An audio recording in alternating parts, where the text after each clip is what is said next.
Good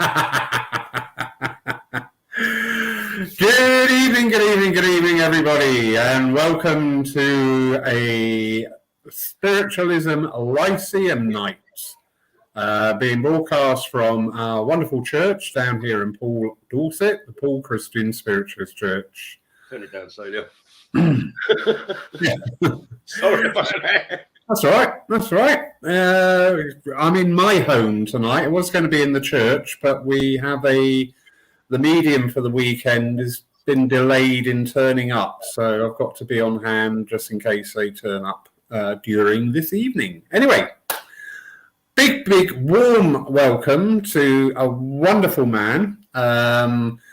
First met. How did we first meet, Bill? I don't know. We Keith. did an interview with me and Keith, didn't we? That's it.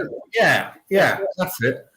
So first met Bill back in 2020. We did a series of programs on developing your mediumship. It was over 5 weeks, and we covered a different topic every week. Since then, I can't get rid of the bloke. I've tried everything in my power, and he still keeps phoning me up. I'm joking. Yeah. Oh, not now. Joking aside, Bill and I have got, I think, a very good working relationship. We can talk about things openly, plainly.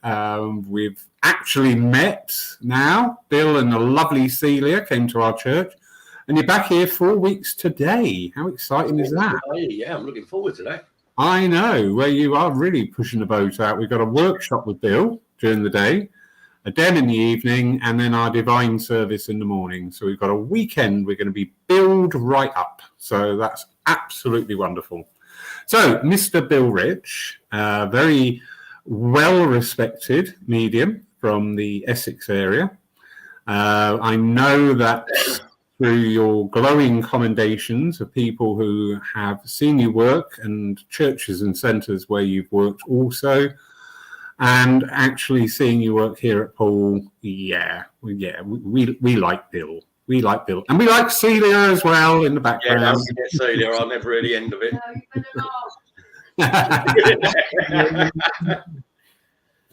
So, good evening, everybody joining us tonight. You have your peers in the room tonight, Mr. Rich. We are with the lovely Jack and Lola over in Denmark. Hi, guys. Arisha down in wonderful Cornwall. It's probably Devon. She's going to shout at me for that.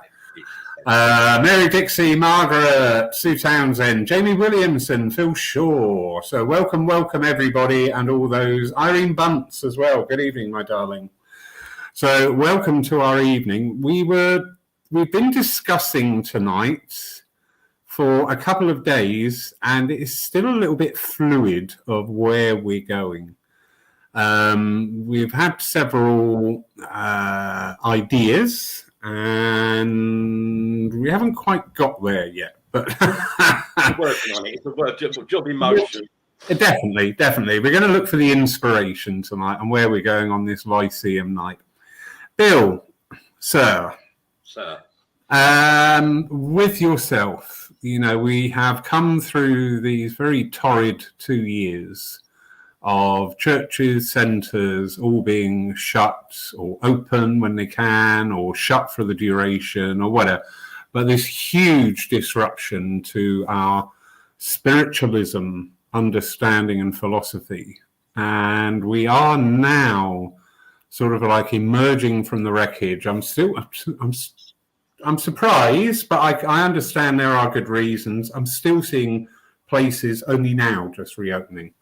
That's how much of an effect. Yeah, that's how much of an effect it's had. We've had the advent of the online mediumship and spiritualism, which Bill has partaken in to some degree. And you are now working, I believe, with private readings online as well, are you not? Yeah. Well, you're all grown up, Billy. I'm growing up now. I'm becoming up to date. Yeah. One of the days of smoke signals. He's a clever boy then. But Bill, I know through our many conversations we've had, you and I've seen it reflected in other mediums as well.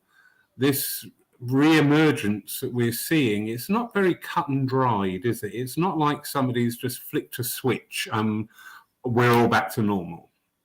I think so much change. When I think before the lockdown come, I think and looking at the mediums that are on here tonight, probably experience the same thing. You get into this roundabout, this rut. You're here, there, not really thinking about what you're doing and trying to grow. And I think when lockdown come, there was a time for reflection. You know, you had time to weigh up within yourself what you are, who you are, what you want to be. Where has it gone? Does that make sense? Hugely. Yeah.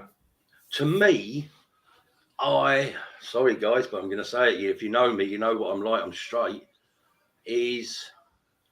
I looked at it and I thought, is it worth it? Is it worth it? What have I've got a lot out of spiritualism, but I felt as though I've missed a lot. And it made me think of something that I remember an old saying, you know, spirit is sorting the wheat from the chaff.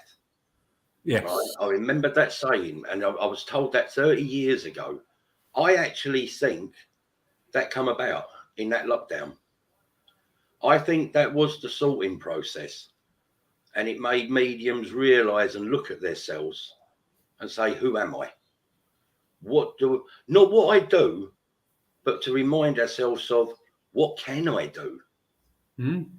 Where do I want to go? What is it about? And coming back now out of lockdown, I've kind of realised that the churches and the centres haven't evolved. They've not grown. They're still maintaining and holding on to their glory days. And they're not adapting. And it hurts because, as any of us mediums know, you mention something to a church, especially churches. I'm sorry if I'm picking on churches, but I'm not going to pull away from it. Oh, no, we've done it like this for years and it's got to change. And I think it's being reflected now that the attendances are low.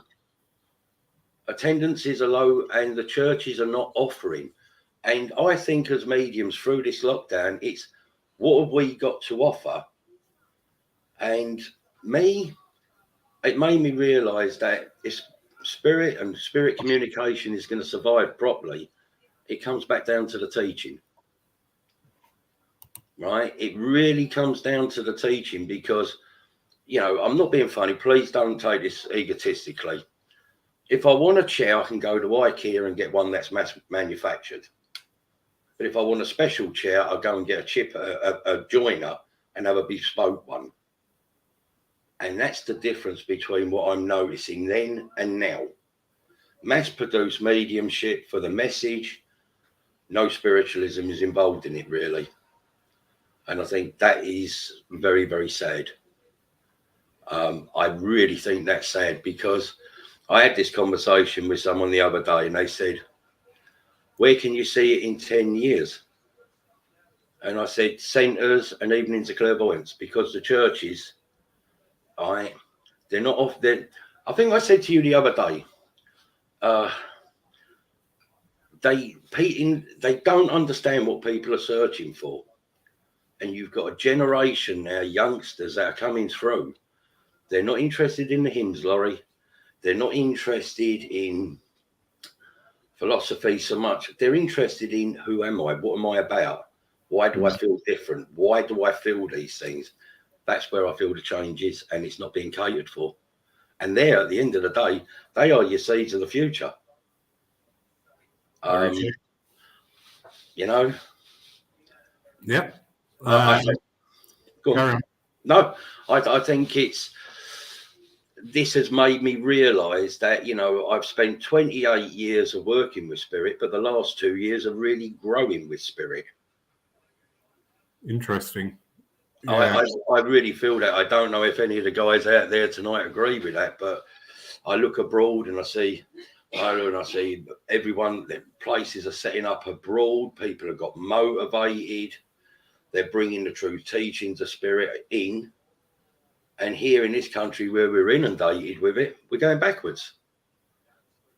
I really do. And if I've upset anyone, I apologise, but that's how I feel with it. No, these evenings are for people to air their views and debate, everybody. We welcome healthy debate on all our topics. You brought up so many points there, Bill, going back over them. Sadly, to a degree, I do find myself in agreement with you that, and we've done it here at Paul, we are not innocent. Pre-COVID, it was, I know I've said this before, because I say it because I mean it passionately. Yeah. Bill, thank you. We've had a lovely night of mediumship with you tonight. Tears and laughter. Next week, we've got a really good medium. And we were doing that 52 weeks a year. Yeah. I totally agree with that. I think that's the most annoying thing you can say to a medium. You might as well just say to them, well, we've had a crap medium this week. We've got a good one next week. And that's how it comes across. It just smacks you. As from the medium's perspective, I've been on the receiving end of that, and just sort of like I have my humour deals with everything, unfortunately.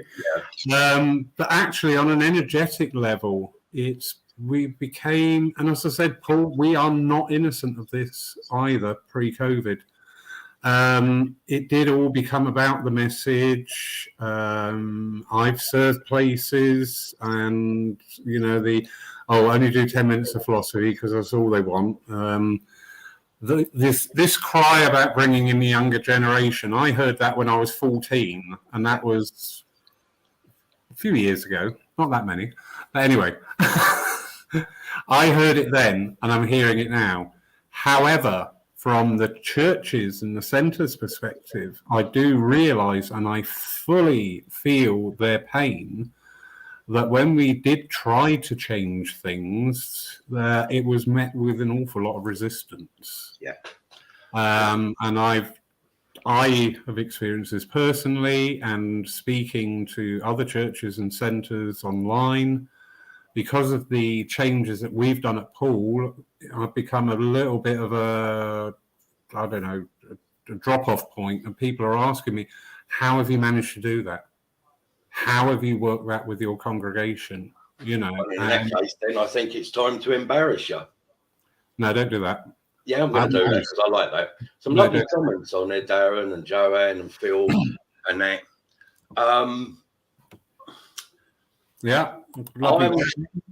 I was wondering where spiritualism's going to go. How is it going to evolve? What's the next creativity? What's the next project? Well, sorry, Laurie, you're the trendsetter.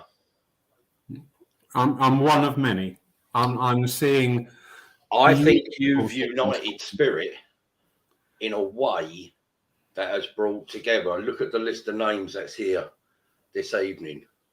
Well-known people that have just come in. I want to be here because Laurie's got this on. It brings different mediums together, different perspectives. I'm not alone no more. No, they're all too mean. They're too mean to take their partners out for a Saturday night meal. That's what I know that, but I'm just trying to be nice. Do you know what I mean? Right? But thank you, Bill. That's appreciated. No, I genuinely mean that. I saw when we first did the interview, me and Keith with you, watched you change, watched you grow, watched Paul Church elevate, right? And uniting mediums. And that's where I think a lot of this needs to come from now.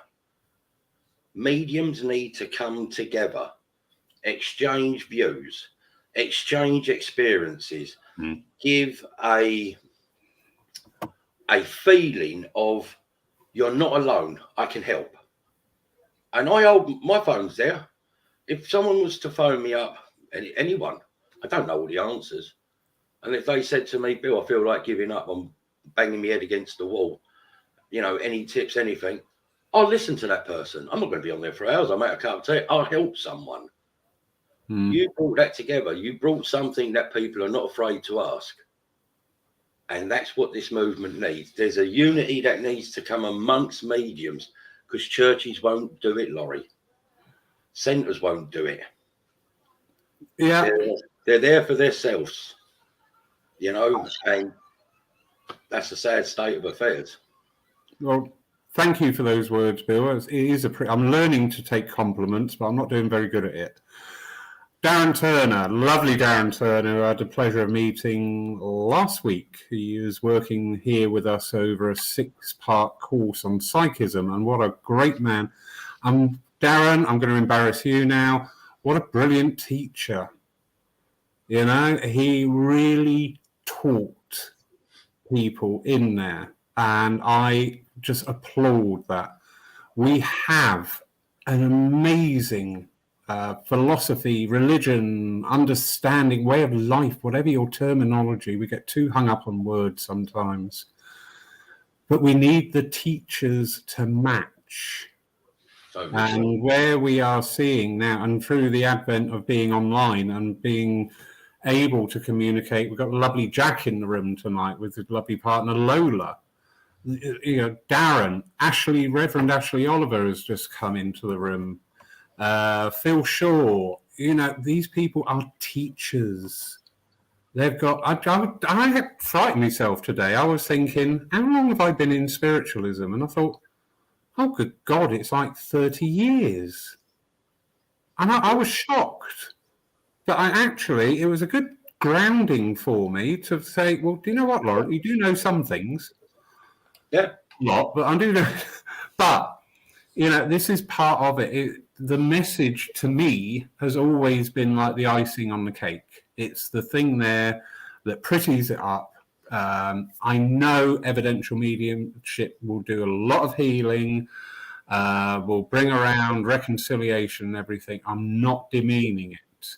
However, I think from the spirit point of view is, right, we're going to give you the healing through this message, but also there is that other message as well of, well, if this has happened to Great Aunt Dot, you know what, it's going to happen to you. So do you know what? Don't you think you should start investing time into understanding what it's about? Yeah, I think sometimes you, as a medium, I'll be honest with you, Laurie, I think sometimes being a medium is the loneliest job out of the lot. Yeah. You know, I don't know what the other guys and girls think about this, but I think it's sometimes the loneliest job in the world, because there is no immediate answer. And I carry on from what Mark said a couple of weeks ago. You know, we put this facade on, here I am happy, blah, blah, blah. No one has a clue what I'm going through, or anyone else is going through who's working. We still go through the turmoil of life. We still put ourselves out to help, and it's taxing.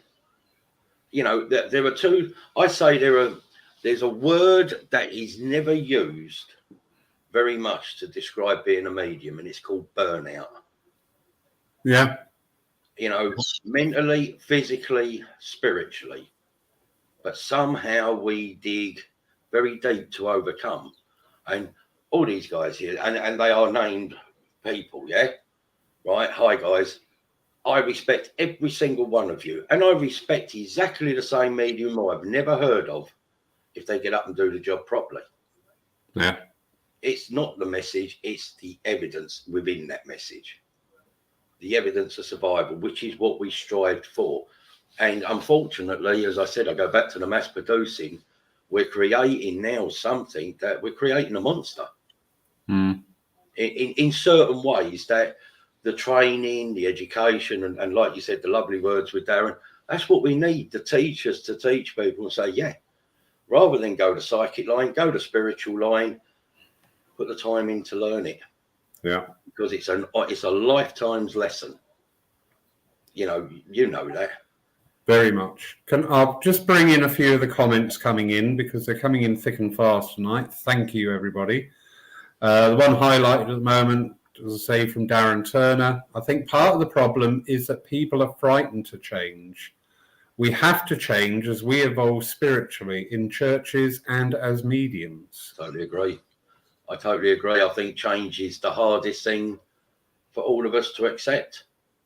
I think change is easier if you've got people that will support you. It's not so hard. Would you agree with that? Mm. You know, changes. Yeah, we have to change and we evolve and we grow spiritually. But sometimes I think I look at people and you see potential with them, but they don't want to put their head over the pulpit. Does that make sense? And also having the opportunity to be encouraged along that path. Yeah. You know, I, as you know, with Paul, our workshop list this year is phenomenal. Yeah. And I'm not saying that from an ego point of view. It is. It's. Do you know what? I am so proud of this year's calendar for teaching. And I'm recommending people to some of the courses on where they are on their path. I'm also saying to other people, I don't think this is for you, because this is going to be too advanced for you. You know, you need to do whatever. Or actually, have you looked at the healing courses? Because I feel there.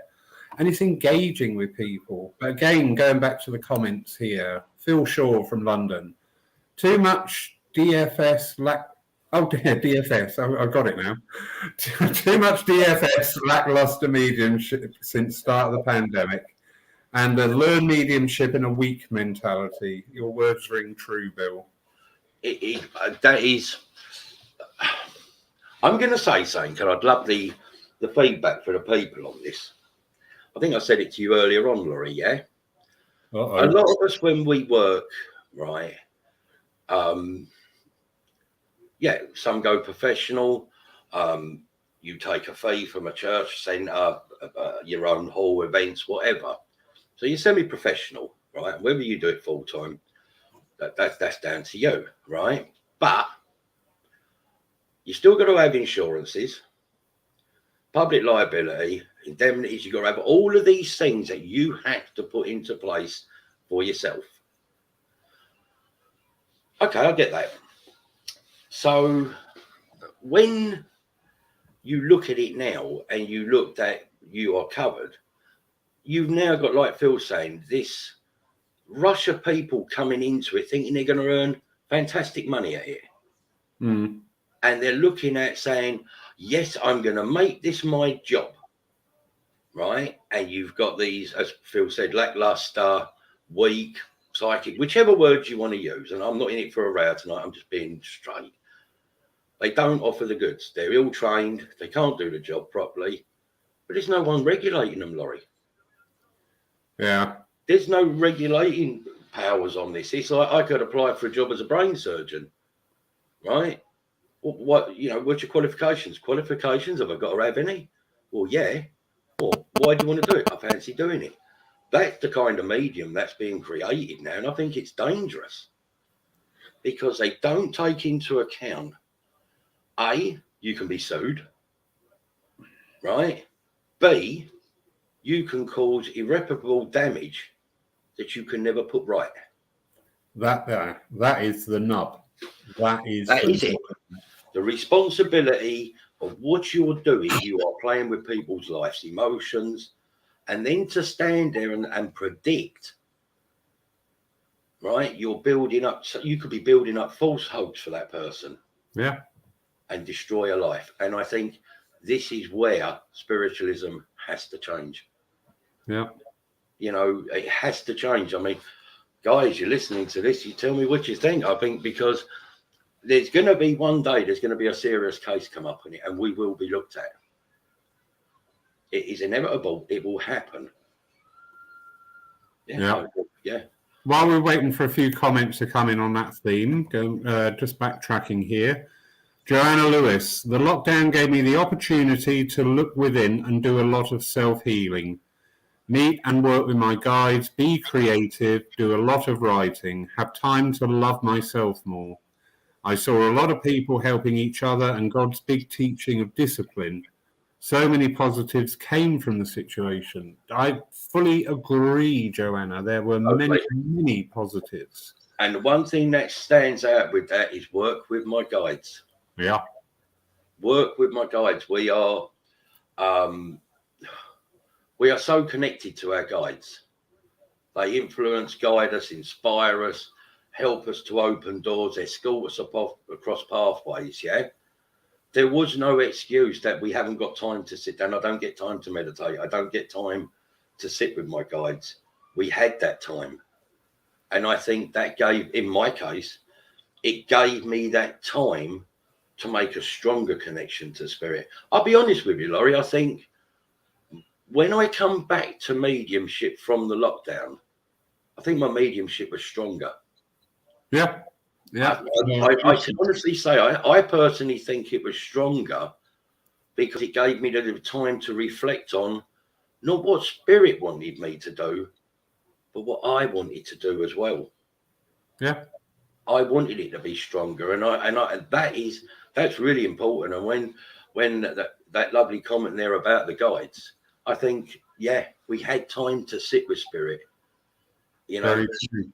if we can learn from spirit from what we learned in lockdown, I think we will become stronger.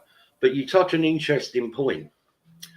As you well know, Laurie, I am still on text messages and smoke signals.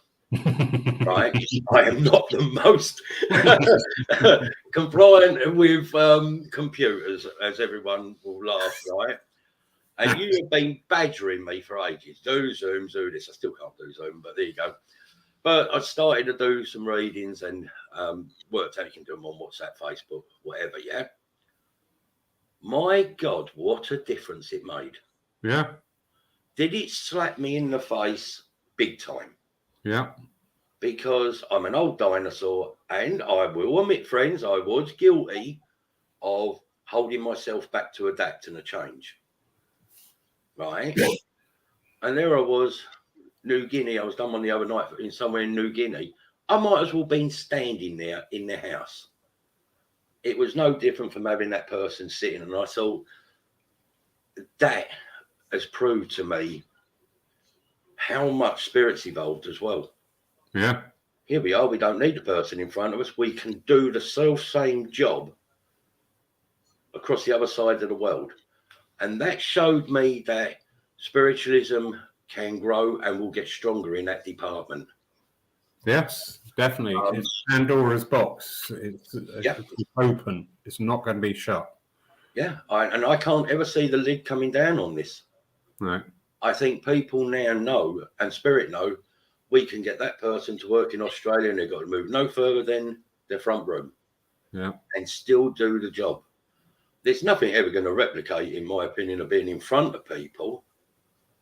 But it's a Lyceum, and it's about learning and talking and understanding, trying to learn.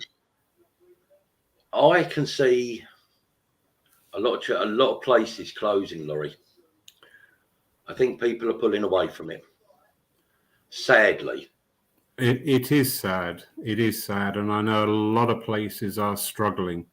But we've got to look at what we're doing and be honest with ourselves. I need to catch up on some of the messages coming in thick and fast. Jamie Williamson here. He's saying, I agree, mediums need to lead the churches, not the churches lead the mediums. I like that. That is very interesting, Jamie, because in this area, I have seen now 4 churches whose figureheads are working mediums. And I found that intensely interesting, that this suddenly sort of like spun on its axis. And this is pre-COVID. Suddenly we had working mediums running churches, and I thought, that's interesting. That's not an accident. That's a design. Sue Townsend's got a question here. How do you feel spiritualism reaches out to the many people who are soul searching in order to awaken to their own self-realization? Although they may not use these terms, are being encouraged to discover their true being and their truth. That's a really deep one, that one, isn't it? It is, isn't it? I think to soul search, and I use that word, to look deep within, it's easier if you're connected to spirit to be able to look within and understand. I truly believe that. And It's a hard one. And so, to be honest with you, I don't think I can really answer that one, because I think that one has so many doors to open to it. You know, I think as mediums, we do a lot of soul searching. I really do think, I think sometimes we work more within ourselves, looking, trying to get better and understand than we realise. Does that make sense? Very much. When we finish working, what's the first thing we do? Criticise ourselves. Yeah. We criticise ourselves. I should have done that. I missed that. I didn't do that. Yeah. And we do, don't we? And this is, again, where this time has helped us. And you pointed out something tonight, Bill, actually I'd not considered. The fact that we are now able to have evenings like this, not just here, in many places, and just talk. Yeah. And it's sort of like this mediums peer support group thing that's evolving, which I think is so needed. It really is needed. I put a post out the other day about who heals the healer, because be quiet. We're going to just shut up now and move on to the other comments. Lovely Arisha, just reiterating, it is very isolating at times being a medium. And she goes on to say, a teacher can give you the tools to be a medium, but when it comes down to it, you have to work at it yourself. Totally very true. Yeah, very true, Arisha. You can take someone through Circle, a good student, time served, dedication, devotion, all the criteria. You can give them the tools. You can't make them a medium. They've got to experience it. You can't make a medium. They grow with spirit until they're ready. And you give them the tools to be a medium. You have to work at it. And that's the beauty. It was the one thing I was taught. Your message was brilliant, but can you do it better? Yeah. You know, that was great, but can you make it greater? My circle leader taught me that. Never accept where you are. Always aim for the highest that spirit can take you to. Yeah. Because you'll limit yourself. If you don't work at it, you stagnate. This get me in trouble, and I think a few mediums would possibly. Hi, Arisha, we will meet up in May. I'm coming down your way. There's going to be an angry mob of spiritualists outside. Yeah, I'm going to be burnt in a caravan or something. Yeah, the Wicker Man. I really, really cannot emphasize enough that you have to work at it, because part of our spiritual journey is not being just given the tools, someone holding our hand and doing it for us. We have to do it ourselves. And sometimes it's a painful exercise, falling down, picking ourselves up, dusting ourselves down, looking within to try and repair damage. Spirit are there with us, but that's what makes us a stronger medium. I personally think. I think it's a very, very good comment, Aisha. I like that one. Yeah, everything is a lesson. If we can adopt that mentality, let's not, I had a good day today, I had a bad day today. You had 2 days. 2 days of different lessons. It really is as easy as that. Wonderful comments coming in here. Where were we? Darren Turner said he agrees with you, Bill. And I don't know what part of it all that was. Probably what you called me. I know, it was polite. Lovely Mary Dixie saying, I have found on occasion that in just typing a WhatsApp message to someone, that suddenly I've had a message from Spirit to pass on. Yeah? Yeah. Yeah. Get that? Lynn Clark, this is good. I like this. I like the simplicity of this statement. If absent healing works anywhere, then so can evidential mediumship. Yes. Yeah. Right. Let's come down to the basics, shall we? Uh-oh. Right. Do I have to put out a warning? No persons under 18. Yeah. Jack, it's your time for the beers. Yeah. What is spirit? Spirit is energy, right? It is energy. It's our energy joining with spirit to make that communication. Absent healing is healing. It's energy. At the end of the day, spirit use energy. They give us show signs that they're here by using energy. They use our minds. Mental mediumship, it's energy. So yeah, I agree with Lynn. So can evidential mediumship. I'll tell you how this is. Here's a point for you. Before the internet and before really sort of getting onto telephone readings, people used to do written messages. Right? That's how they used to work. You know, can I ever send me a picture? And they would give you the most fantastic message, yeah? And I've known mediums who've done this, fantastic messages. Some would argue, yeah, well, what they're doing is they're linking, you know, psychometry to holding the picture. I've seen it done where they've just written the letter with nothing. They don't know you, don't know what you look like, and the message is fantastic. Why? The linking to the energy of spirit. Yeah. Mental mediumship. Yeah, I totally agree with that. Jamie Williamson has been reading my mind. Yes. Gents, do you think that there is any significance at this time in the increasing use of soul appraisals as a means to understand where we are in our development as mediums? I'm going to go to film on this one with his comment as well, because they tie in quite nicely. I have had the privilege of sitting with some fantastic trance mediums. And I'm not on about there's been not one single element of doubt in my mind as a medium. They were full trance. Yeah. And I've had the appraisal from a guide. Now, when you've got a lady that's sitting there, and she's an elderly lady, very softly spoken, and she's talking very vehemently and as deep voiced as me, you're talking to spirit. It was that evident. You could feel the power.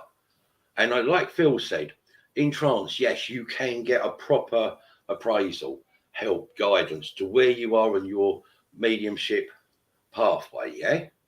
So I agree with Phil, in trance, it can, and it is very, especially if you've got a good trance medium, I agree with that. When you're saying with the, with what Jamie's saying, our soul appraisals, this is going to get me in trouble. I think there is a lack sometimes of communication between ourselves and our guides. Yeah. Because I'm lucky, fortunately, I can hear my guide like I'm talking to you, Laurie, yeah? I have that one-to-one. Yeah, he does. Yeah, he's a bit weird. Here. Right? I'm clairaudient. I can hear my guide. And if he would say to me, when I say, where am I, whatever, appraisal, I'm lucky. I'm touch wood. I'm very lucky. He can say to me this, he can say to me that. Yeah? So I get that appraisal. Not everybody has that, but here's the human side of me. Sometimes I don't want to hear it from my guide. I want to hear it from someone else's guide. Does that make sense? That's me. So, yeah, I think appraisal can be important. And I think sometimes people look too much into it, as in seeking it too much. I think there's a line that you can get to where you cross and you become reliant on these appraisals. Well, as I said, Jamie there is reading my mind, because part of the program here this year at Poole, I'm not plugging, this is just fact. Several of the mediums coming down will be doing spiritual assessments, soul appraisal, spiritual assessment. Yeah. You say there, Bill, that White Wolf? Lone Wolf. Lone Wolf? That's why you've only just annoyed him. He come and haunt you now. I know you will. He's done it before. I similarly, and I'm sure many people out there have also experienced that. You get these words from spirit, but you have your human mind comes into it. Is that me? I'm not, is that what I want to hear? Or your human mind gets into it. To me, if you have these from a third party, a disassociated third party, we've got the likes of Leonard Tack coming down. He's awesome fella, awesome. Tim Abbott, wonderful Tim Abbott, and several other mediums will be offering these spiritual assessments or soul appraisals. And I think it is really needed by workers for spirit. Just reconnect where we are. You could have something said. I've not had one myself yet, and I'm dying to have one. I offered you something when I come down, didn't I? I actually said to you that if you had a few people that wanted to have a go for an hour, doing a bit of mediumship, I'd quite willingly sit there. Not that I put myself higher or better than anyone, but another pair of eyes, right? And watch them work and offer help, yeah. One of the things that with what I find, and I like my calling sometimes, is I do a hell of a lot of work with guides, Laurie, Yes. Seeing how guides work with people, how they come in, where that breakdown is in the communication. Does that make sense? Or the energies. I see that, and I think sometimes that someone just saying, okay, right, take a step back, feel this come in this way, do it this way. It's as good as an appraisal. It's just another pointer on the road. And that's the thing I said that right at the beginning. We should be helping each other as mediums. This is why I love this. We should be there. Do you know what I'd love to see? I'd love to see a forum. You do it. You're good at it. Mediums come together. Shoot the breeze. I've got a problem. Can anyone help me? How do I get a closer connection than this? How do I do that? It's like a little community for mediums because we've got nowhere to go, Laurie. I've not considered it too much with the online approach, but there's no reason why not to. But I have already made inroads down here physically to have a circle for working mediums where we can all come together and, don't take this the wrong way, anybody. We're not going to have to perform. As a working medium, if you went and sat in an open circle somewhere at a church, everybody will be there going, well, what are you doing? Why are you in here? And that attitude. I want to create this energy where mediums can go and sit for themselves. And when I apply the term of mediums, I am talking about healers. I am talking about the evidentials, the philosophical, whatever form your mediumship takes. Spot on. Absolutely spot on. All mediums. I hate this word. You're a healer. No, you're not. You're a medium. Yeah. Oh, I only do philosophy. Yeah, well, you're the best medium. Yeah. Yeah. Right. I hate this banding that people put themselves in. And I think it's unfair. I think it's unjust. I don't care what someone looks like, how they speak, colour of their skin. I don't care their past. If that person can stand up there and make a connection to spirit, it's genuine, you can feel it, it's helping. To me, they're the greatest medium. Correct. What I can't stand is people putting on a pretense. Interestingly, you said about healing, right? And it's something that's grating me. Right? Just one thing. Just one thing's grating me. Because I've had a chat with you about it before, is we're put into this bands. Oh, they're the medium. Well, so is the healers. You know, the person who cleans a church is just as important. The person who makes tea. Everyone's got the role. It's important. It's a whole thing, part of the machinery that makes the engine work. To yourself and to the guys out here tonight, why is it as mediums we're seen as the figurehead of spiritualism? It's because we deliver a message, right? We get our fees, we get paid. Why don't the healing mediums get paid? Yep. Yeah. Why don't they get paid? That they do the same journey, right? They turn up, they, to me, there's these areas of things I don't understand within the spiritual movement. Can you understand that? Yeah. I do. And this time is allowing us to explore all through the lockdown. Yeah, these thoughts about different things. Going back to the comments, wonderful Jack, who is also, Jack. And Jack is a beautiful teacher as well, in case I omitted you earlier on, Mr. Jack. Jack is going to be with us in June from Denmark with Lola and taking a workshop and services and having a little poodle around the English country. I'm coming. No, you're not. Yes, I am. No, you got nowhere to sleep. And he just said, yes, you're talking the same language. I must say a quick hello to a certain person here, Daniela Florio. Daniela popped in last night to watch the program on the near-death experiences. And 2 minutes later, she was actually online with us and talking and made a lot of sense. So, Daniela, welcome. Hello, Daniela. For last night. That was one. I'll rephrase that. Thank you for appearing on the program last night. There we go. Arisha, as clear as our own right, we're talking about the soul or spiritual assessments here. As clear as our own communication is at times, it's nice to hear confirmation through another medium's guide. Absolutely, Arisha. Absolutely. We're human. That will cement it into place. We're human. We want that confirmation that takes away any doubt at all that was my imagination. Did I put that word in? And someone else's guide says, actually, you're doing this, you're doing that, do it this way. It helps, it really does. I mean, unfortunately, here's a little point. If I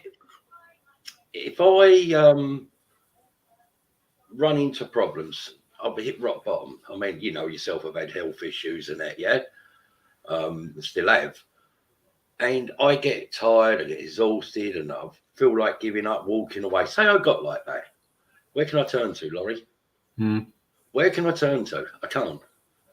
Oh, you're a medium. Do you know the thing that annoys me most is when people say, spirit. Yeah. Right? I feel like honestly wanting to show them spirit. Because it's like, if you say that one more time, you're gonna be a guide, yeah? Because I've reached that point. There is some point through that I've asked spirit 1,000,001 times.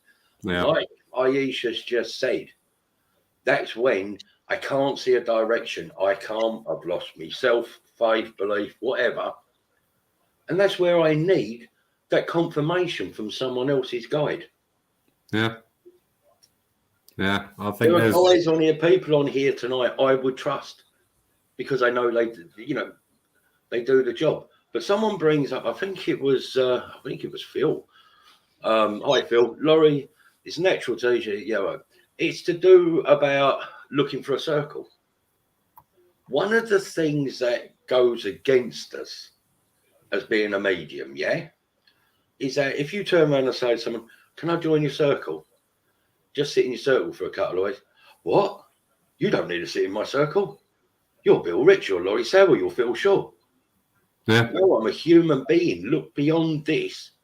I'm searching. I need that time with spirit to sit in the power, the energy. Yeah. They're reluctant to have you in there because truth, a lot of them think you're going to take over their circle. Oh God, no. They seriously do, Laurie. It's like they won't let you in because it's like you're a working medium. I have seen cases like that. That's the comment you're referring to from Phil Shaw. That's what I've been looking for. Circle for working mediums. Might have to get one started myself. I think we will. Well, I earnestly pray that we will see the advent now of a lot of probably small circles 3, 4, 5. But working mediums, let's be honest, not everybody gets on with everybody. So I'm not going to elucidate any further than that, but not everybody gets on with everybody. But if you can get 3, 4, or 5 of working mediums, whatever their discipline is, and arrange that circle because obviously the key to any circle is harmony.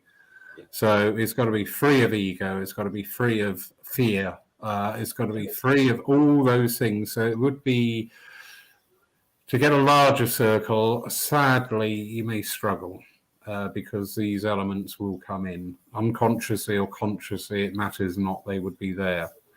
But I think we'll see the advent of a lot of small circles run by mediums, for medium. And in fact, why not have, if you've got 4 mediums, right, Bill, you take the circle this week. Yeah.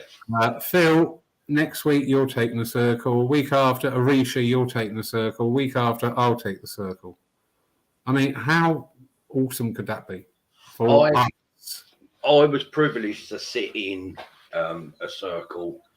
I actually did. I was very lucky, touch wood, many years ago. And I said to a lady, can I come and sit in your circle for a couple of weeks? And she said to me, can I just ask you why? I said, because I need to recharge. I need to feel that energy, that power. Not that I want to work or anything. I just want to feel it. I just want to be recharged. Sitting with people for spirit, with spirit, yeah? Unbeknown to me, she said, Jack, come in. Unbeknown, they were all ex-working mediums. It wasn't, Laurie, I don't think there was one under 70, right? Oh, so you didn't stick out then? No, I just blended in with the flowers. My God, I'd never sat in a circle so powerful. Yeah. There wasn't one person in charge. You know who was in charge? Spirit. Wonderful. And they sat there to let spirit inspire, guide, and you could hear knocking, you could hear noises outside the circle. One woman closed her eyes. You could literally see, Phil would know about this, the silvering, the ectoplasmic energy building here. Yeah. And it was like, wow. And I said to her, I'd love to sit in this circle. She said, no, Bill, this is our circle for us. The teachings that come out of it, Laurie, was unbelievable. If you can get mediums of good ability to sit together and let spirit do it, where you, like you said, you could say, Laurie, you're in charge this week. Bill, you're in charge. Jack, you're in charge the week after. You each bring to the fore that week a topic, a way. Yeah. We can all learn. I think that'd be a brilliant idea. I'd like to see something like that because I would love to sit back in circle again. Yeah. I think Mark said the same, didn't he? I think he did. Yeah. Comment here from Michael Bagin. Good evening, sir. Welcome. Energies on different frequencies, so you may not be able to communicate with everyone's loved ones if you cannot tune into that frequency. Unfortunately, that's what hurts mediums. Mediums just have to understand you can always communicate. Yeah. You know what? That actually works on quite a lot of levels. Yeah. We're not just talking the evidential mediumship here. We're looking at actually probably part of our life path, because we're always the ones to be the healer, to go in there and do the job. Then sometimes we get a little bit frustrated when we feel we can't. Yeah. I think on that level, I think that's a brilliant, Michael, I think that's a brilliant question there and an explanation as well, because it asks so many questions. Energies on different frequencies. The harmonics and the energies that spirit work on is that harmonic line. It has to be able to balance with the medium. Yeah. Right? There's no two ways about it. That's how guides work. They work on building that harmonics. And once it stabilizes and you're on that level, spirit then become the suppliers of the energy. Right? And as we grow, we can raise our vibrations. Spirit will raise them more, and so we can go into deeper entranced states, different levels of working with spirit, especially from healing to evidential to philosophy, for whatever side. if you cannot tune in, I think this is where the problem lies. To get that good harmonizing of energies with spirit, it takes time. It takes time. 30 years I worked, they're still balancing them energies. Yeah, I think we get this sometimes when we do a message. I'm just using purely a message as evidence. Like you think, oh my God, I might as well be that person talking. I might as well be their dad or mum talking. You've become that person, totally unaware of your own body and everything, just their life. The harmony, the balancing was perfect. Does that make sense?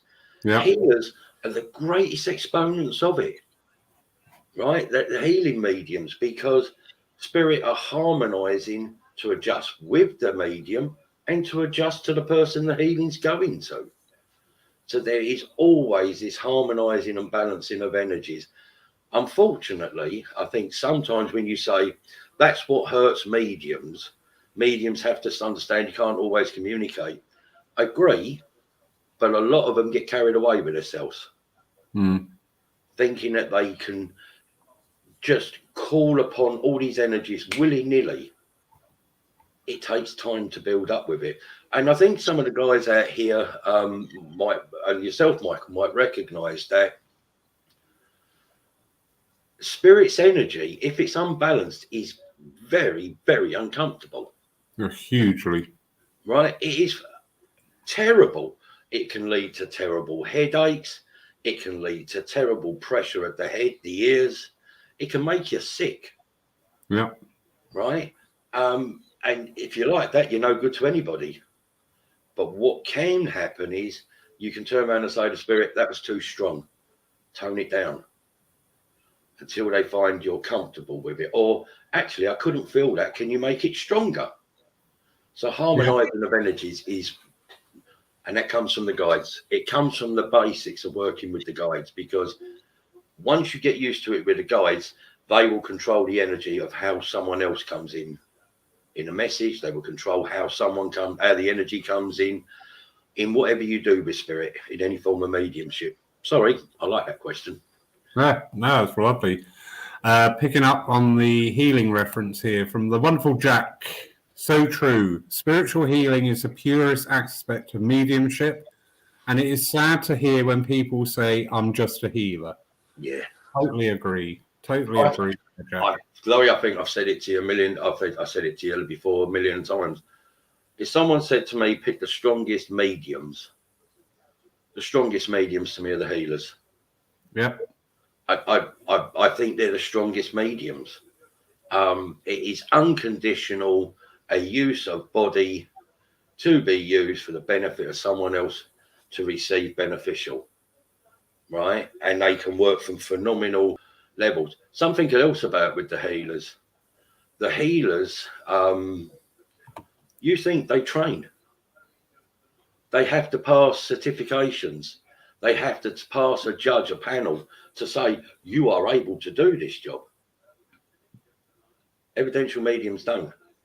Anytime Dick and Harry can come in and be an evidential medium, or say they are, healers have to pay for it and show their papers to say, I can do it. I just want to say that with the healers, because I think if you turn around and said, to people when they say, I want to be a platform medium, you've got to do 2 years undertaking study and pass a panel. You see a lot of people walk away from it. Yeah. They wouldn't pursue it. But the healers, they say, yeah, fine. I'll spend 2 years of my life studying for that. Yeah, 100% top mediums. Brilliant. So I'm just going through the comments here because they're flowing thick and fast. Daniela was just commenting that she herself has run several months a circle for working mediums. And where are we? Michael Bagan again. When we're teaching mediumship, teachers should also talk about the pitfalls within mediumship, the loneliness and the times it doesn't work. Yeah. The honesty. I had that. What all mediums dread. No. Oh, yes. The stand up there and nothing. Oh, yes. Hand on heart, I turned around and I said, I'm really sorry. I am not getting anything. I could. No, not I could, because I couldn't. But the option would be to many in that case to sort of like fudge their way through. And that is not an option that I would have taken. I've only ever seen it once. Very uncomfortable. Very, very lovely medium. Loved her to bits. Beautiful medium. Stood up there and said, I'm ever so sorry I haven't got anything. I'm not prepared to stand here and give you something I've not got. Yeah. So they said, oh, they stood up and they gave her a round of applause. No, I do. I got hymn books thrown at me. Well, I'd throw the hymn books anyway, you know what I mean? But I bought my own supply to actually do that when we come down in April. I believe Jack sent me some as well. Leave it to me, Jack. I'll stir it. Talking of Jack, under the Danish Spiritualist Association, which Jack is the president of, we do practice platforms open to working mediums with an opportunity to challenge your mediumship and have feedback on it. I like that. Yeah, so do I. I think that's, yeah. I like that. The thing I love about teaching is that I always learn something. I have never done a circle, or I'm doing some one-to-one mentorship at the moment, which is very interesting. But every time I'm working with these energies, I learn something as well, which I absolutely adore. Because, you know, like I know all the mediums, whatever disposition you are in the room tonight, we all want to progress. You know, this thing about, I said to somebody once at an open platform, I said, why don't you go up? And they went, but I'm a medium, I don't need to. And I was like, a bit disappointing. Yeah. Never mind. I saw that once. I wouldn't say they were years and years and years into their mediumship, but I did see something like that once, yeah. And I saw something that I thought was hilarious at the time. Yes, I'm being told this. Yes, I'm being told that. Yes, I'm being told this. And the person said, so you hear spirit then? And they went, well, yes, of course I do. What's her name? Oh, she's not telling me, but she can tell you everything, but can't tell me her name. And it was like, I thought, oh, this is going to get it. And he went, you're being impressed, my dear. You're not being told, you're being impressed. There's a big difference between hearing and being impressed. And I thought, how wonderful. And she come down and she said, thank you for that. I thought I was actually hearing it. She said, no, you're being impressed to what to say. And it was she shook his hand, and I thought, how wonderful. I've never seen anything like it since. Yeah. Our terminology can sometimes trip us up, can't it? Yes, because terminology. I will often say, oh, I'm hearing. I don't hear it. It's just there. It's like a memory that's being impressed upon me. But in our terminology from the platform, we tend to say, oh, I'm hearing this or I'm seeing that, whereas actually it is being impressed upon you. However, how do you turn that round for the congregation's benefit? Do you say, I'm being impressed with, you know, it's, that's a program all by itself. Can I just ask you, Jamie Williams put up a lovely that was the next on the list. Excuse me. What is it? There's no universally accepted training or certification for evidential mediums other than the SNU. Good one. I'm actually with the ISM, Institute of Spiritual Mediums, and my accreditation is RAM, Registered Approved Medium. I did, before the panel there, who were marking me my presentations, my evidence, my address work, all of these things, and I actually got accreditation from them. Now, it don't make me any better than any other medium, but what it does do, it does give me the opportunity to say at some point, I did sit for accreditation where I was deemed to be able to do the job. Yeah. And that you know, that's displayed when I do my readings from home and etc. It's there. It's in a lovely little display there. I agree with you, and I agree with what Phil said, that, you know, should we be accredited? We are the most unregulated thing there is. Everything else is regulated. Should we? I think we should. I think we should, you know, but the problem is, here's the question. Who's going to judge you? Yeah.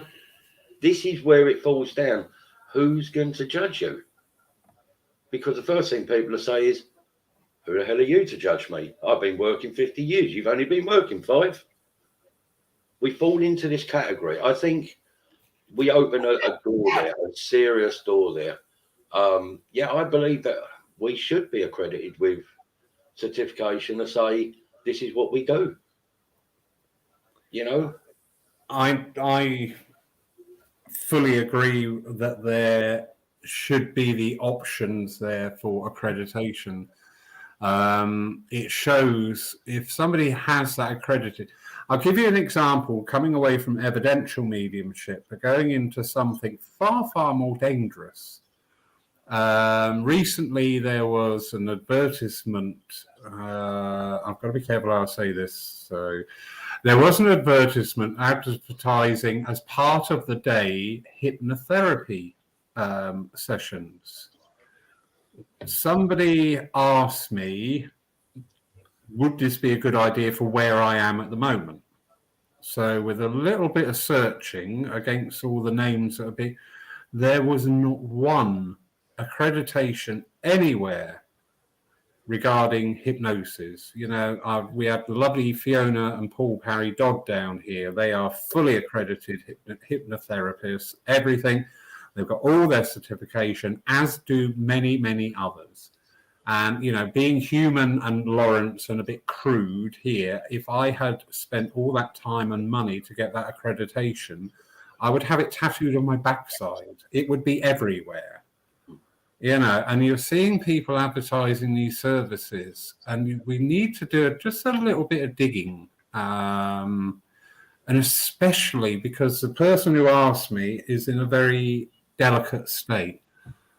And I had to be very honest and say, I can't find any accreditation, and I really feel like you should not be letting anybody that's not verified dig around in your emotions at this time, because that could be catastrophic for you. It's dangerous. It is. But then Tim's just said. I've just seen Tim's. Yeah. Do you want to put the numbers up? I'll do your job for you anyway. No, it ties in with it, Laurie. There is a place. So that brings it down to people have a choice. Yeah. Now, I didn't know this. I've learned that tonight. Thank you, Tim, for pointing it out. Good evening, Tim. And I didn't know this place existed. Mm. You know, and I didn't mean to cut across you, Laurie, by the way. Sorry. No, it's fine. I'm used to it talking to you all this time. You are so dead when I come down to April. You're going to need some good healers. No, but I think it boils down to several discussions that I've had with various mediums who I hold in very high regard. And the topic of conversation has always gone along the line of about, if you are serious about your mediumship, you will do X, Y, Z. And I think this is part and parcel of that. You know, we have got some amazing workers for spirit in the room tonight. I'm always so touched when you join us here, and I'm not blowing smoke. I don't need to. You know how much I think of you all. But you've all gone that distance, you know, to get that accreditation, to get that diploma, whatever. You've gone that dedication, you know, you've gone that route, because that's how serious you regard your mediumship, however that transpires, be it evidential, healing, whatever. You have gone through that process, and it's something I think we need to look for, and especially with our teachers. You know, if you are going to entrust your link with the spirit world to be developed, then you want the best. to teach you. And one of the signs that these people are in the best is the fact that they have gone that route to get an accreditation, diplomas, whatever, but an officially recognized certification. And that says they are serious about their mediumship. And if they're serious about their mediumship, they're going to be serious about their they're going to be serious about the way they teach you. Yeah. So, yeah, thank you, Tim. That's wonderful. And Tim will be down with us this year with some spiritual assessments. How nice. Coming together. I carry on from saying on that. Everything I've learned about spirit, a large percentage of it has come from spirit. Right? And for that, I am really blessed, because not only did my circle leader teach me how to do clairvoyance, yeah, she taught me how to talk to spirit. That's the difference. And I feel blessed that I can ask spirit something and get a question. Now, I don't know everything. I'm always learning. And that's the beauty of my journey. This is, yeah. When I look at what's happening now, the danger signs are there. Like you said with the hypnotherapy, no certification, etc. You got people doing soul retrieval, taking people into trance, promising, come and meet your 1001 guides, yeah? Right? Come and meet your guide from Pluto, and far out things. And people are falling for it, right? Because it's got this enticing name or something about it. Mediumship, when we go back to circles, might sound boring, circle, but it's the best grounding and knowledge and teaching you can get. Yeah. Right? All these 5-minute wonders, Lucy Moonbeam, rainbow, tree hugging, grass eating person. Yes. Right. Oh. Come and sit with me. I will teach you how to link with pink elephants and grab shooting stars. Right. Great. You get a 5-minute thrill. Tell me what it does for you in 5 years' time. Right. And people are falling for it. And it's almost like people don't like, it's not the old fashioned. They don't like the old fashioned name circle. But you come for a spiritual soul awakening ceremony, they flock to it because it sounds much better. And this is where I think we have trouble putting over that what we learn. I mean, look at the mediums on here tonight. They're all grounded. They've all been taught the old traditional way. If you counted up how many years some of us have been working on it, it done half run into some lorry. Why? We've stood the test of time. It must be right. Does that make sense? It does. And I think people out there, should be very, very careful. If someone said to me, I'm going to do past life regression, soul retrieval, blah, blah, blah, I would say to them, check out who they are. Exactly. Yeah. Check out what they got. Check out what their insurances and liabilities are. Because they're playing with your emotions, your life. Yeah. This time, we've seen so many different practices appear on our social media feeds and everything. Things I'd heard of, never really investigated. Things I'd never heard of and probably will never investigate or whatever. The one, to me, area that is lacking with all these. I'll give you an example. We have had a number of shamanic practitioners talk to us, and it's a subject I found absolutely fascinating. I've had my own evidence. One of my old circle leaders always used to say, where's the evidence? And I've always stuck by that. I had my own evidence of that, but I still realize that all these different philosophies, ways of approaching your spirituality, they've all got the one common thread in them, that they all link in with the divine. And it's that part, sadly, that is being omitted. Yes. And I think, I'm all for anything to people want to link in with their spirituality, great. But in tandem with that is that understanding of whatever philosophy, whatever way, whatever practice you want to follow, it's further evidence of the divinity within all things. All things come from source, all things come from God. Sorry, I'm tapping now. And that's the part that's being left out. We're seeing some of these practices, that is the nadir, that is the end point of everything. And it's not, it's just the same light for a different window. Well, if you stood there and actually asked many people from evenings of clairvoyance, etc., when you was at school, what did you have to do? Assembly, right? What did you have to do? You had to sing songs. You had RE, yeah? In this day and age now, Christianity, you can't just teach Christianity at school. There's a multitude of different faiths, so it's religious education in a different way. How many can actually recite the Lord's Prayer? Mm. How many times do you hear someone mention the word God? It's almost like at times, as someone said to me, it was interesting, they said this to me, the word God is almost like a dirty word now. Sadly, you do see it omitted a lot. Yeah, you see it omitted quite a lot, and it's, it comes from source. Whatever your God be, however you perceive God to be, it comes from a greater source, the divine source. The God of your own understanding. Exactly. And no matter which way you practice it, whichever name you give it, it still comes from that source of God.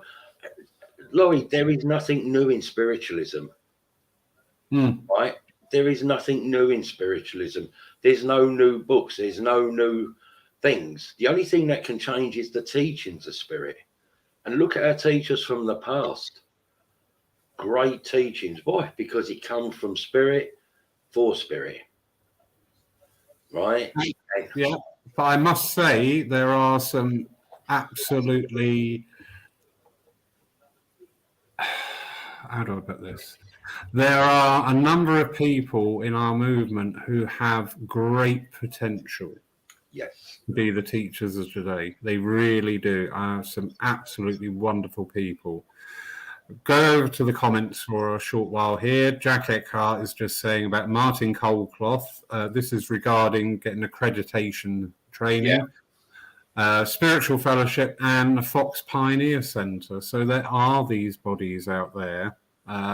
They may all be, if you see, we have this paradox the other week. If I learnt healing from one organisation, I couldn't transpose that to another organisation. Yeah.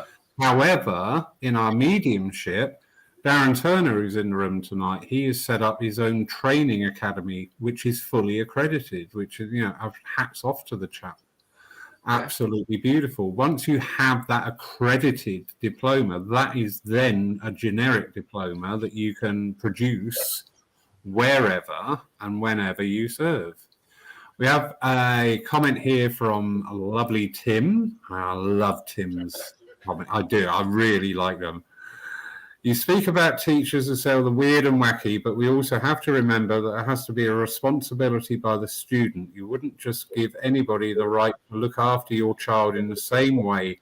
Why would we just give anybody the right to look after our mediumship? Absolutely, Tim. Absolutely. We need to ask the questions. We've become, because of our society and our culture, an easy sell, haven't we? An advert comes on telly and tomorrow you've gone out and bought the car. Yeah. And then we get an advert pop up on Facebook and tomorrow you've just gone and signed up on the course. But doesn't that come down to the old adage, recommendation is the best advertisement? Yeah. There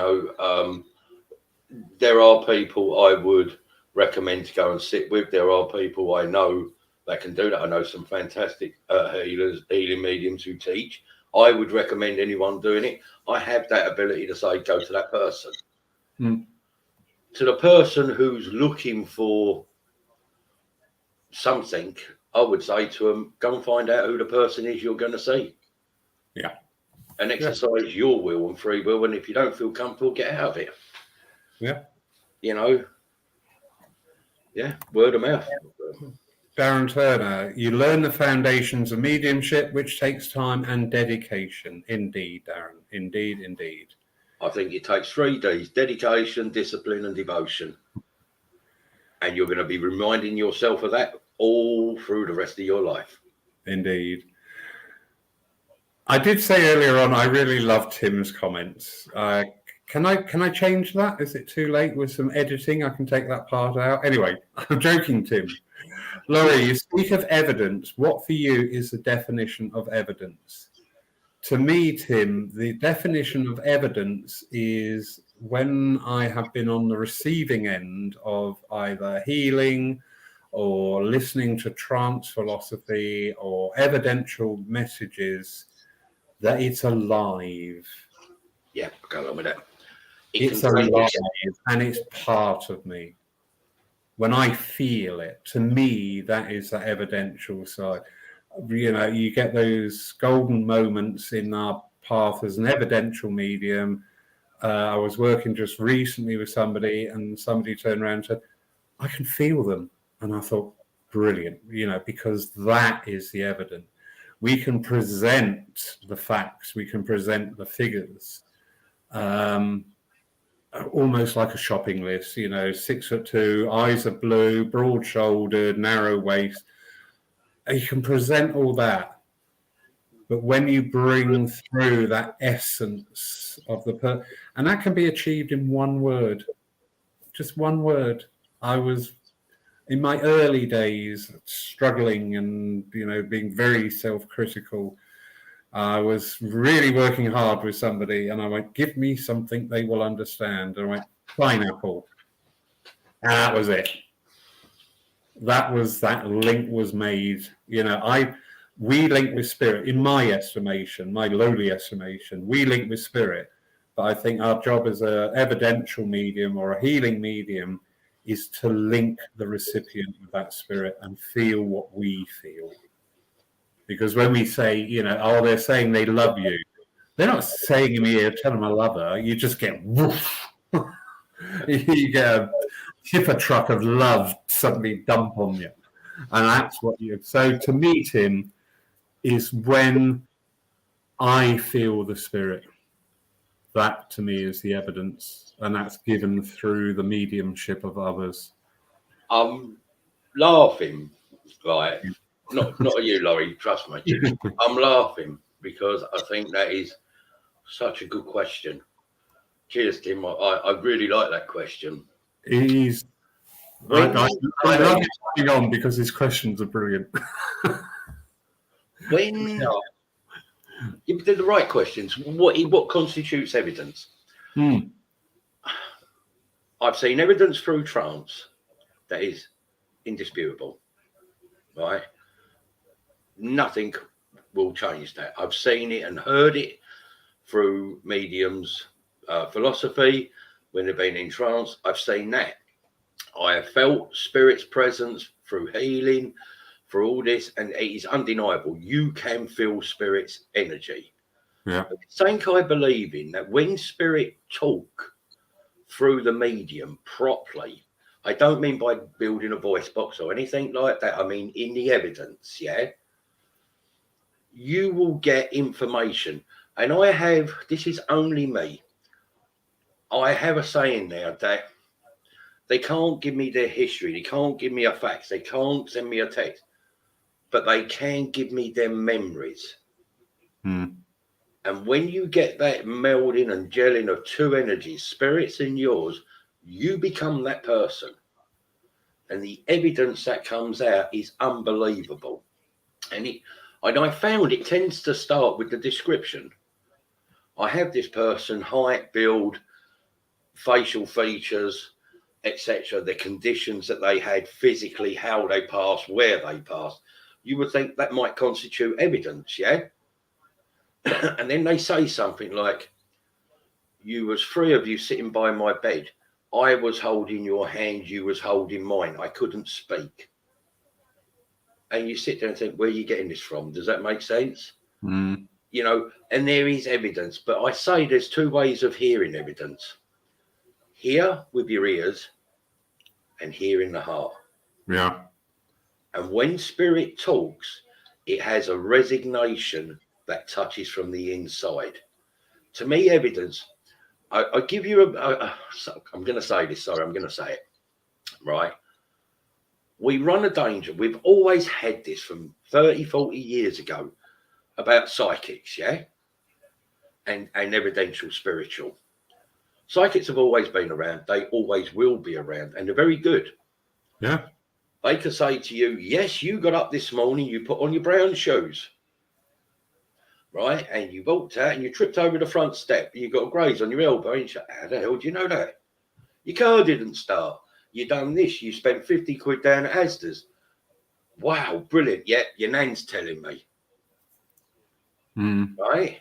I leave it with you. That person goes out and says, my God, that was brilliant. But if you sat there and spirit come through and they described Nan, and Nan says, oh, by the way, I saw you put your shoes on. You didn't pick your feet up walking out the door. You've done this. You've now got evidence because you've described the person and give evidence of that person. And they're giving you evidence of showing what that person sees around you. Does that make sense?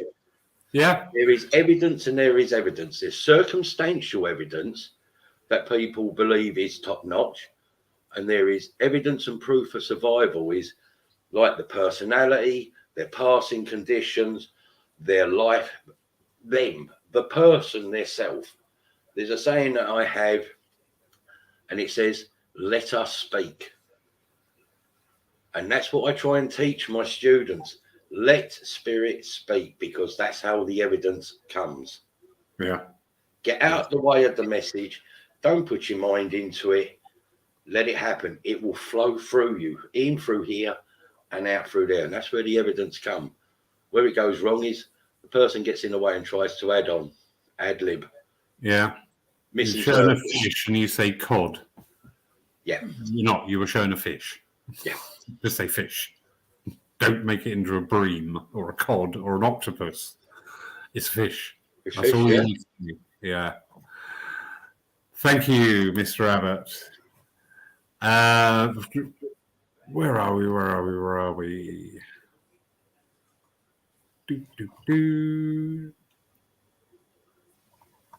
Sorry, there was one there I just wanted to pick up on. Oh, there we go. I was going to ask the lovely Tim, what is his definition? And he's already put it in there. You must be very psychic, Tim. Don't tell him that. For me, the definition of evidence is the expression of the intelligence, the presence, and the personality of that communicating spirit. Yeah. And that word, intelligence, this is That's something... the word. Intelligent, sentient, isn't it? Being alive. Exactly. And sadly, that's not being taught in every occasion. It's almost like, spirit is like a bit of a balloon, a balloon on a string at the end of your arm. Yeah. This is an intelligent person. This is an intelligence that you can communicate with and have that two-way conversation with. Something I'm trying to bring into my mediumship is getting a little update of what are they doing now? What are they doing in this life between lives? And it's so interesting when you work on that aspect, because it became an additional part of evidence for the message I was doing. And I said, she's very much engaged. I've established the identity with the sitter, given the usual communication without belittling it. And I said, what are you doing now? And it came back that she was working, supporting nurses at this time, because it was during the height of the COVID pandemic.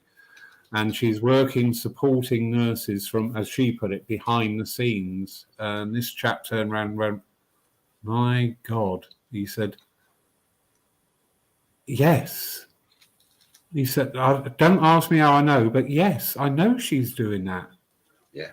That is, and I just thought, oh, I love this. I love this little aspect. Bill, sir, you have been going. One note. You have something on one note, just a really quick one. Go on in. When people say to me, "Oh, I didn't know you were like that," I go, "Like what?" "Oh, you speak to dead people." I hear that. You hear that? We all do, yeah. And I go, "I do it every day." And they go, "What? You talk to dead people every day?" I go, "Yeah, I'm talking to you today, ain't I?" And they go, "What do you mean?" I said, "I've never ever spoke to a dead person.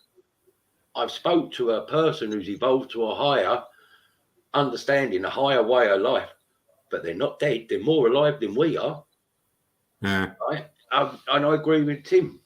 The intelligence, they are alive, sentient being. Yeah. Only not in physical form.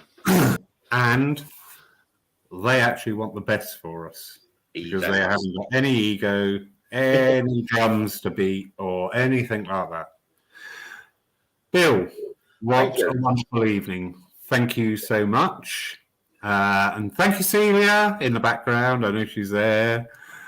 Thank you, everybody who's joined in for your comments. Sorry, I've not got around to all of them. That's not cherry picking the comments. It's just the volume of them. Thank you, thank you, thank you. Thank you for having me, Laurie. Could you rephrase that, dear? Thank you for letting me come on here tonight, then, yeah. We might be getting a hotel, Celia. As I say, Bill is down with us in 4 weeks today. So you'll be doing... Oh, no, you won't. There'll be a recorded evening that evening because you're working in the church, aren't you? What have we got coming up? Next week, we will have a Lyceum night. And this is incredibly cheeky because I've not actually asked him, but he's in the room. Right. As the wonderful Darren Turner is staying here at Poole overnight to take our service the next day, we may well have a Lyceum night with Darren Turner. If not, I know a number of people only too willing to take part in these nights. But we will have a Lyceum. Darren. If you do it, Darren, give him an elbow in the ribs for me, will you? Don't. He's massive. He's up here somewhere. Oh, I'm standing on a chair if I ever meet him then. One of the few people I have to look up to when I'm talking. It's really off-putting. You know how I feel as a shorty. Oh, never mind. You chose that on your life pass. Don't bring it back on. Everybody, thank you so much. Lovely connecting with you all. Hope we've been stirred and invigorated some thoughts and ideas. So, you know, if you didn't agree with some of the stuff tonight, do you know what? That is beautiful because that means you've got your own thinking. That's wonderful. Yeah. Will we see you all again? Have a very good night, everybody. Take care. God bless and speak again.